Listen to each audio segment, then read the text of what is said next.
नमस्कार विद्यार्थी व पालक मित्रांनो. 10वीची परीक्षा संपली आणि आता वेळ आली करिअर निवडीची.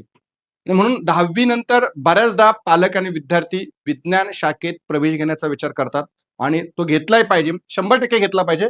कारण सर्वात जास्त करिअरच्या संधी ह्या विज्ञान शाखेतच आहे. मी मागच्या एका व्हिडिओमध्ये म्हटलं होतं की विज्ञान शाखेत जवळपास 100% करिअरच्या संधी आहेत आणि म्हणून विज्ञान शाखेत करिअरच्या संधी जेवढ्या आहेत तेवढी स्पर्धा आहे. म्हणजे मी नेहमी म्हणतो की विज्ञान शाखेत फेल्युअरचं प्रमाण देखील तेवढंच आहे. आणि मग पालक ओळखतात ते कोचिंग अकॅडमी लावण्याकडे. कारण आज बऱ्याचदा विद्यार्थी कॉलेजला खूप कमी वेळा जातात, किंबहुना काही विद्यार्थी कॉलेजला जातच नाही. इंटिग्रेटेड प्रोग्राम नावाचा एक कोचिंगचा पॅटर्न आता सध्या संपूर्ण देशात रन होत आहे. मग विद्यार्थी कोचिंग अकॅडमी जॉईन करतात. पण विद्यार्थी मित्रांनो, कोणतीही कोचिंग अकॅडमी जॉईन करण्याच्या आधी हा व्हिडिओ जरूर पहा, ही माहिती जरूर ऐका आणि नंतरच कोचिंग अकॅडमीला ऍडमिशन घ्या. नाही तर तुमचे पुढचे 2 वर्ष आणि तुमच्या पालकांचे लाखो रुपये वायाला गेल्याशिवाय राहणार नाही आणि शेवटी आपल्या हातात राहणार आहे तो म्हणजे केवळ पश्चाताप. ही पश्चातापाची वेळ कोणत्याही विद्यार्थ्यावरती येऊ नये म्हणून हा व्हिडिओ अतिशय महत्वाचा आहे प्रत्येक विद्यार्थी व पालकांसाठी. पालक मित्रांनो, कोचिंग अकॅडमी निवडताना काही क्रायटेरिया तुम्हाला माहित असणं गरजेचं आहे. कारण कोचिंग अकॅडमी हा केवळ ब्रँड पाहून निवडता येत नाही. कोचिंग अकॅडमी ही केवळ तिथली गर्दी पाहून निवडता येत नाही. कोचिंग अकॅडमी ही केवळ फीज पाहून निवडता येत नाही. कोचिंग अकॅडमी केवळ स्कॉलरशिप देते म्हणून निवडता येत नाही. कोचिंग अकॅडमी ही आपल्या घराच्या जवळ आहे म्हणून निवडता येत नाही. कोचिंग अकॅडमी तुमचे मित्र मैत्रिणी तिथेच जातात म्हणून निवडता येत नाही. किंवा कोचिंग अकॅडमी कोणीतरी तुम्हाला सांगितलंय की तू तिथे जा म्हणून निवडता येत नाही. कारण आज सायन्स क्षेत्रामध्ये विज्ञान शाखेत करिअर निवडताना कोचिंग अकॅडमीचा वाटा अतिशय महत्वाचा आहे. कोचिंग अकॅडमीचा हिस्सा अतिशय महत्वाचा आहे आणि म्हणून कोचिंग अकॅडमी निवडताना काही क्रायटेरिया महत्वाचे आहेत. कारण पुढच्या 2 वर्षात तुमचा वेळ, तुमचा पैसा, तुमची बुद्धिमत्ता, तुमची मेहनत वायाला जाणार नाही याची आपल्याला निश्चितपणे काळजी घ्यावीच लागेल. आणि मग त्यातल्या क्रायटेरिया काय आहेत तर थोडक्यात आपण समजून घेऊयात.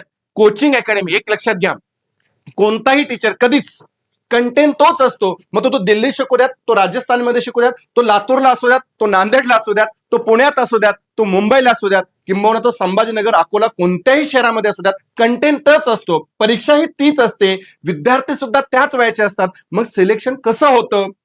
पालक मित्रांनो, त्या कोचिंग मध्ये शिकवण्याबरोबर पुढच्या 2 वर्षाच्या सिस्टम्स तिथं आहेत का? कारण सिस्टम आणि प्रोसेस ज्या अकॅडमीमध्ये सेट आहेत त्याच अकॅडमी मधून रिझल्ट येण्याच्या शक्यता जास्त असतात. नंबर 1, प्रोसेस आणि सिस्टम.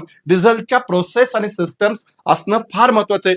2 वर्षाचं मायक्रो प्लॅनिंग तिथं असणं गरजेचं आहे. 2 वर्षाचं मायक्रो प्लॅनिंग म्हणजे काय? तर मी तर अगदी म्हणेल की दिवसाच्या 24 तासाचं नियोजन विद्यार्थ्यांसाठी तयार असणं गरजेचं आहे. विद्यार्थी कोणत्या वेळेत झोपेतनं उठला पाहिजे, तर रात्री तो कोणत्या वेळेत झोपला पाहिजे, विद्यार्थ्यांनी कोचिंग किती वेळ घेतलं पाहिजे, रोज कोणत्या विषयाचा किती अभ्यास केला पाहिजे, त्याने कोचिंग मध्ये काय शिकलं पाहिजे, त्याने रोज शिक्षकांकडनं काय आणि कोणता भाग समजून घेतला पाहिजे, विद्यार्थ्यांनी डीपीपी कशा सोडवल्या पाहिजेत, मागच्या वर्षाचे काही वर्षांचे PYQ ज्याला म्हणतो आपण पास्ट इयर क्वेश्चन्स ते कशा पद्धतीने सोडवले पाहिजे, कोणत्या प्रकारचं स्टडी मटेरियल विद्यार्थ्याने वापरलं पाहिजे, ही प्रत्येक गोष्ट त्या कोचिंग मध्ये आहे का याची पडताळणी करणं पालकांनी अतिशय गरजेचे आहे. नंबर 2, दुसरा महत्वाचा क्रायटेरिया, टीचर पुढच्या 2 वर्षासाठी तेच आहे का? कारण आज 90% कोचिंग अकॅडमीचा प्रॉब्लेम आहे. 1 महिनाभर साधारणपणे कोचिंग अकॅडमीमध्ये एक टीचर टिकत नाही. सतत इकडून तिकडून इकडं विद्यार्थ्यांचं आणि शिक्षकांचं कनेक्शन जमण्याच्या आधीच, विद्यार्थ्यांनी शिक्षकाचे ट्युनिंग जमण्याच्या आधीच तिथले शिक्षक बदलले जातात. कारण बरेचसे कोचिंगवाले हे त्या शिक्षकांचे पगार पाहून, पगार कमी ठेवण्यासाठी, कॉस्ट कटिंग करण्यासाठी सुरुवातीला दाखवतात ते टीचर वेगळे असतात. पालक त्या टीचरचे फोटोज पाहून, त्यांचे डेमो लेक्चर्स पाहून ऍडमिशन घेतात आणि नंतर टीचर बदलले जातात. विद्यार्थ्यांना शिक्षक समजण्याच्या आधीच शिक्षक बदलला जातो. म्हणून तिथले शिक्षक कायम आहेत का याचा विचार होणं गरजेचं आहे. नंबर 3, ती कोचिंग अकॅडमी स्वतः ओनर चालवतोय का, फ्रँचायझीस आहे का, ब्रँच आहे याचा देखील विचार होणं गरजेचं आहे. कारण फ्रँचायझीस किंवा ब्रँच मॉडेल असेल तर तिथं फक्त प्रॉफिट पाहायला जातो, तिथं व्हिजन नसतं. डायरेक्टर स्वतः तिथं बसून असणं गरजेचं आहे. डायरेक्टरचं व्हिजन त्या विद्यार्थ्यांच्या भोवती फिरणं गरजेचं आहे. त्या शिक्षकांना सतत मोटिवेट करून, त्या पालकांना सतत मोटिवेट करून, त्या विद्यार्थ्यांना सतत मोटिवेट करून त्यांना रिझल्ट पर्यंत पोहोचवणं ही ते डायरेक्टरची अतिशय महत्वाची भूमिका असते. हा सर्वात महत्वाचा पार्ट आहे. आणि आणखी सर्वात महत्वाचा पार्ट त्या कोचिंग अकॅडमी मधला ऍटमॉस्फिअर. विद्यार्थी, मी नेहमी म्हणतो पालक मित्रांनो, एक वाक्य माझं व्यवसाय काम 11वी-12वी हे विद्यार्थ्याचं करिअर घडविण्याबरोबर विद्यार्थी बिघडण्याचं जास्त वय असतं. कारण जर शिस्त नसेल, संस्कार नसेल, तिथं उत्तम प्रकारचं मेंटरिंग त्या विद्यार्थ्यांवरती जर केलं जात नसेल तर विद्यार्थी केवळ कोणत्याही कोचिंग अकॅडमीला गेले तर रिझल्ट येण्याची शक्यता फार कमी असते. कारण मी नेहमी म्हणतो 11वी-12वी मध्ये सर्वात जास्त विद्यार्थ्यांना बॅक सपोर्ट ज्याला म्हणतो, तुला जमणार आहे, तुला येणार आहे, तू जमू शकतोस, तुला येऊ शकतोस, तू कर, तुझ्यात क्षमता आहे, त्याला स्वची आठवण करून देण्याची जास्त गरज असते. म्हणजे विद्यार्थ्याचं काउन्सिलिंग, त्याला मोटिवेट करणं, त्याला प्रेरित ठेवणं, त्याला शाबासकी देणं, हे कर्तव्य तिथं होतंय का, हे पार पाडलं जाते का, याचा देखील विचार होणं गरजेचं आहे. विद्यार्थी कोचिंगला जातोय पण कोचिंग मध्ये 100 ते 200 विद्यार्थी एकाच वेळेस बसवले जातात. पालक मित्रांनो, त्या गर्दीत आपला विद्यार्थी हरवला जातो. कितीही चांगल्या दर्जेदार शिक्षण देणारा शिक्षक तिथं असेल तरी तो 200 ते 100 विद्यार्थ्यांना ऍट अ टाइम लक्ष देऊ शकत नाही. म्हणून बॅचला नंबर ऑफ स्टुडंट हे मर्यादित असले पाहिजेत. 25, 30, 40 मुलांची बॅच पुरेसे असते. त्या 40 मुलांमध्ये प्रत्येक विद्यार्थ्याकडे वैयक्तिक लक्ष दिलं जातं. प्रत्येक विद्यार्थी त्याची वैयक्तिक शंका प्रत्येक शिक्षकाला विचारू शकतो. विद्यार्थी आणि शिक्षक हे एकमेकाच्या ओळखीचे, परिचयाचे होणे फार गरजेचं असतं. म्हणून तिथली विद्यार्थी संख्या पाहणं फार महत्वाचं असतो. आणखी सर्वात महत्वाचा पाठ, जेई नीट हे एक ग्लॅमर आहे. प्रत्येक पालकाला असं वाटतं माझ्या मुलांनी जेईचा क्लास लावला म्हणजे त्याचं जेईला सिलेक्शन झालं. प्रत्येक विद्यार्थ्याला असं वाटतं मी नीटचा क्लास लावला म्हणजे मी आज डॉक्टर झालो. क्लास लावणं आणि सिलेक्शन होणं याच्यामध्ये फार अंतर आहे. पालक मित्रांनो, विद्यार्थी मित्रांनो, हे समजून घ्या. ते सिलेक्शन होण्याची जी प्रोसेस आहे ना, ती प्रोसेस वर्षभर तुम्हाला समजावून सांगितली जाती का, याचा देखील कुठेतरी विचार होणं फार गरजेचं आहे. मी अनेक ठिकाणी पाहतो, कारण लाखो विद्यार्थी, आज मोठे मोठे ब्रँड आहेत, मी कुठल्याही ब्रँडचं नाव घेणार नाही, लाखो विद्यार्थी देशभरात त्यांच्याकडे शिकत असतात. आणि त्या लाखो विद्यार्थ्यांमधून काही सेंटरवरती 1-2 विद्यार्थ्यांचे रिझल्ट येतात आणि ते संपूर्ण देशभर फिरवले जातात. किंबहुना काही ठिकाणी तर असंच आहे, काही विद्यार्थी अनेक कोचिंगच्या बॅनरवरती, अनेक कोचिंग मध्ये त्यांचा रिझल्ट दिसतो. मग तो विद्यार्थी नेमका कोणाकडे आहे? पालक तो रिझल्ट पाहून ऍडमिशन घेतात आणि फसतात. पालक मित्रांनो, लक्षात ठेवा, तो रिझल्ट खरंच त्यांचा आहे का? आणि रिझल्ट जरी त्यांचा असेल तरी लाखातून 5 मुलं सिलेक्ट झाली म्हणजे तो किती पर्सेंटेज मध्ये आहे? 5 विद्यार्थी पाहू नका, तो किती पर्सेंटेज मध्ये आहे हे पर्सेंटेज पाहणं पालक मित्रांनो तुमचं कर्तव्य आहे. विद्यार्थ्यांच्या शिस्तीकडे लक्ष दिलं जाते का? विद्यार्थी वेळेत येतोय, वेळेत जातोय, याची शहानिशा केली जाते का? पालक मित्रांनो, स्कॉलरशिप देऊन तुमची फसवणूक केली जाते का, याचा देखील विचार होणं गरजेचं आहे.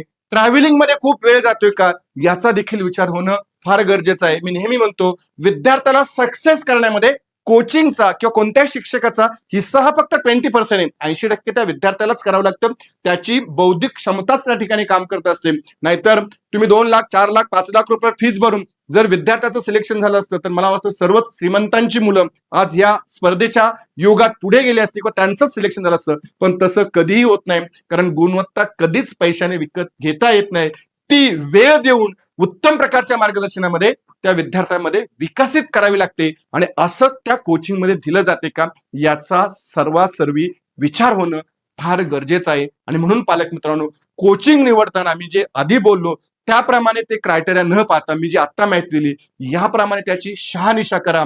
तुमची लूट होणार नाही, तुमचा वेळ व्हायला जाणार नाही, मुलाचे कष्ट व्हायला जाणार नाही आणि तुमच्यावरती पश्चाताप करण्याची वेळ येणार नाही, याची काळजी घेणं अत्यंत गरजेचं आहे. मर्यादित विद्यार्थी संख्या, उत्तम प्रकारचे गुणवत्ता देणारे शिक्षक, उत्तम प्रकारचं मॅनेजमेंट, स्वतः डायरेक्टरची त्या प्रोसेसमध्ये असणारी त्या डायरेक्टरची त्या प्रोसेसमध्ये असणारा सहभाग पालकांना सहभागी करून घेतलं जाते का?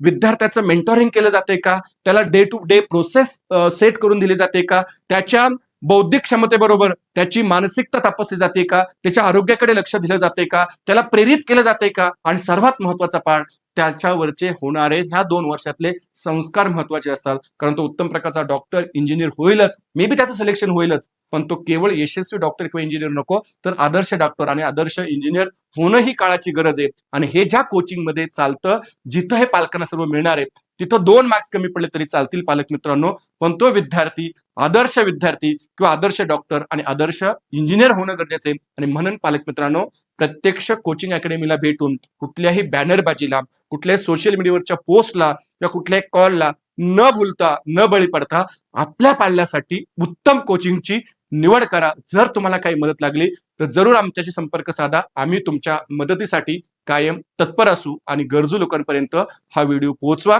तुम्हाला सर्वांना मनापासून धन्यवाद आणि खूप खूप शुभेच्छा. यशस्वी भवा, विजयी भवा.